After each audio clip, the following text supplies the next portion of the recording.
Selamatkan pekerja Indonesia.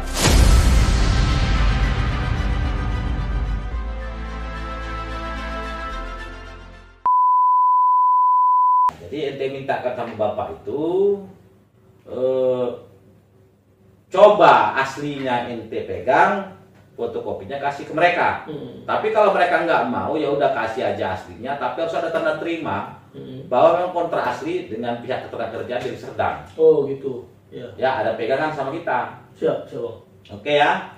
Coba aku simpulkan sedikit Reja. Ini kawan-kawan sahabat viewers, para mahasiswa, para pekerja dan terkhusus aktivis mahasiswa Sumatera Utara, Kota Medan dan UIN Sumatera Utara, karena ini adalah sahabat Reja, alumni UIN Sumatera Utara, Prodi Hukum Pidana Islam Fakultas Syariah dan Hukum, ketua prodinya saya pula.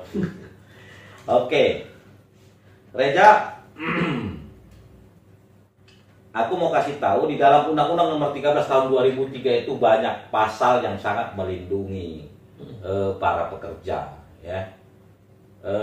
Artinya pemerintah membuat undang-undang ini, ya kan, pengesahan undang-undang ini sebenarnya benar-benar untuk pembackupan terhadap para pekerja. Permasalahan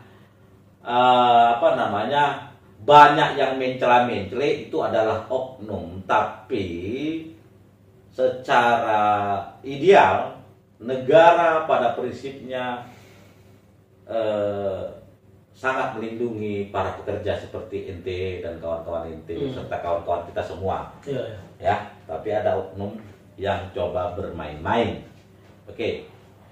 Di dalam Undang-Undang Nomor 13 Tahun 2003 pasal 151 ayat 1 itu bunyinya bahwa pemerintah, kira-kira gitu ya, bunyinya itu bahwa pemerintah dan pengusaha diperintahkan oleh undang-undang agar meminimalisir yang namanya pemutusan hubungan kerja atau PHK. Saya ulangin. Di pasal 151 ayat 1 dikatakan bahwa pengusaha dan pemerintah, serikat pekerja harus berusaha meminimalisir pemecatan pekerja atau PHK pekerja. Yang tujuannya itu pastinya untuk mengurangi pengangguran. Kan gitu. Macam ente ini, maaf nih, status ente kan kemarin jadi pekerja. Iya, betul. Kena pecat. Iya. Akhirnya bertambah pengangguran di Indonesia Raya ini satu orang lagi kan? Iya, betul. Gitu. Kemudian di ayat 2-nya di pasal 151 dikatakan kalau harus di PHK si pekerja, ya. Jadi saya nggak baca kontekstual nih.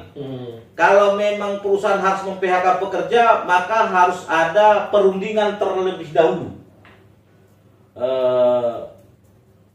Perundingan antara pengusaha, serikat pekerja dengan pekerja.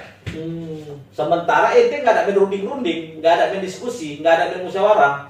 Tiba-tiba udah masuk aja WA, Reja, ente jangan kerja lagi, kata pihak TDI. Betul. Kan itu? Betul, Bang. Itu pelanggaran pertama yang terjadi terhadap ente, pelanggaran Undang-Undang Nomor 13 Tahun 2003 Pasal 151. Paham? Paham. Kemudian di pasal 161 Undang-Undang Nomor 13 Tahun 2003 tentang ketenagakerjaan juga terjadi pelanggaran di sini di dalam case ente ini.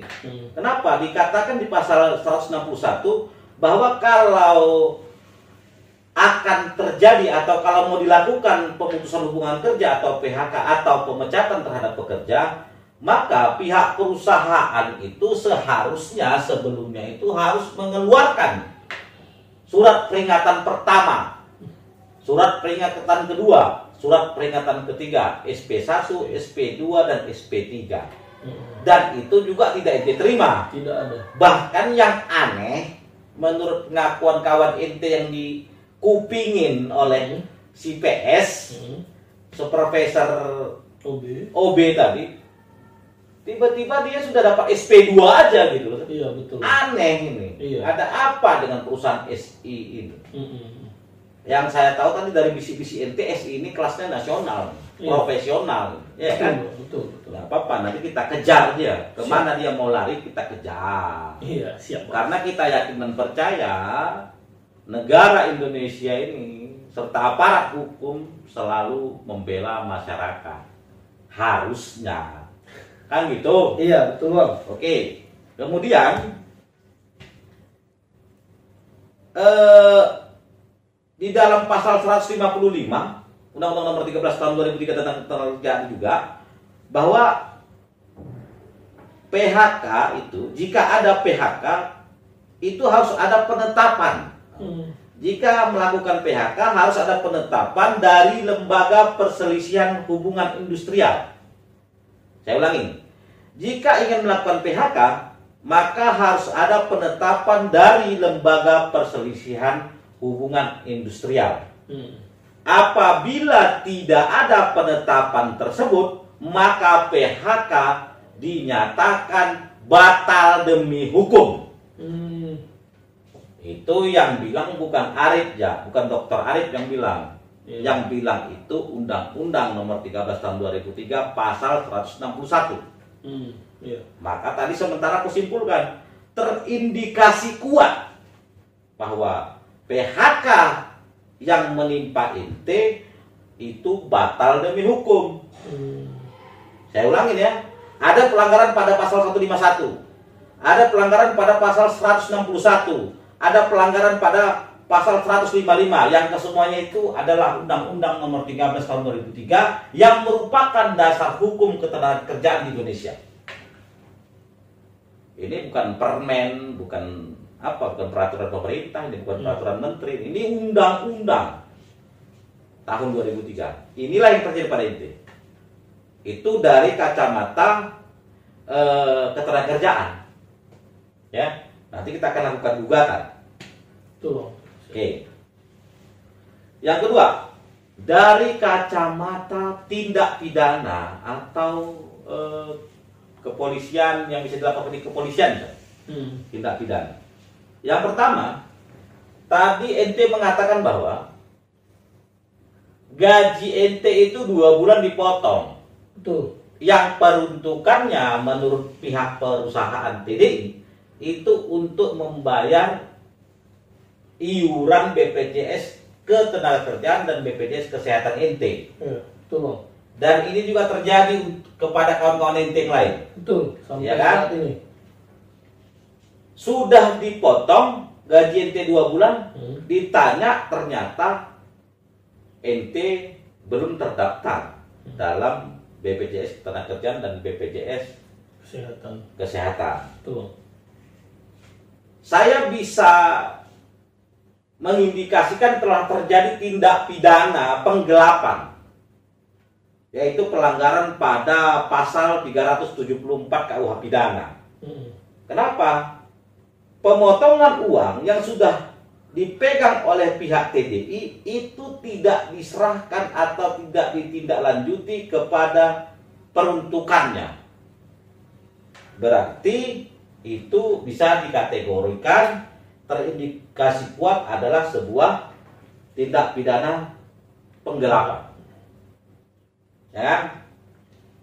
Yang kedua, saya tadi mendengar dari cerita ente bahwa kawan ente, bahkan ente, ya kau, bro, kemudian kawan-kawan yang lain lah dari ceritamu tadi. Ya betul.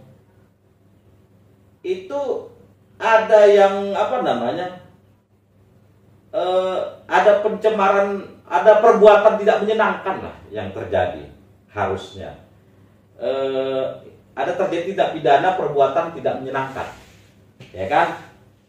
Misalnya dibilang oleh si si PS, ente tai, ente gunggung, ya, dan segala macam. Iya betul. Nah, ini kan sebenarnya kalau dalam KUHP 310 itu udah menyerang kehormatan dan nama baik. Maka karena memang lokasi terjadinya tindak pidana atau karena lokasi indikasi terjadinya tindak pidana ini di Deli Serdang, maka kita akan tidak lanjuti melalui Polres Deli Serdang. Ya. Kan begitu? Nah, makanya kan saya bilang sama ente, aku bilang, ya ini semua yang kau sampaikan benar. nggak ada kebohongan, nggak ada. Kenapa? Aku juga gerah. Tadi kan aku bilang sebenarnya kasus ini kasus yang menggemaskan, menggemaskan dan sangat menggemaskan dan apa namanya, menggeramkan ini kasus, ya kan? Betul Bang. Jadi itu saja sementara yang bisa saya simpulkan, Reza. Ada lagi kira-kira closing statement yang ingin kau sampaikan ke para viewers yang menonton kita ini kira-kira? Ya mungkin sedikit aja Bang ya. Ya mungkin kepada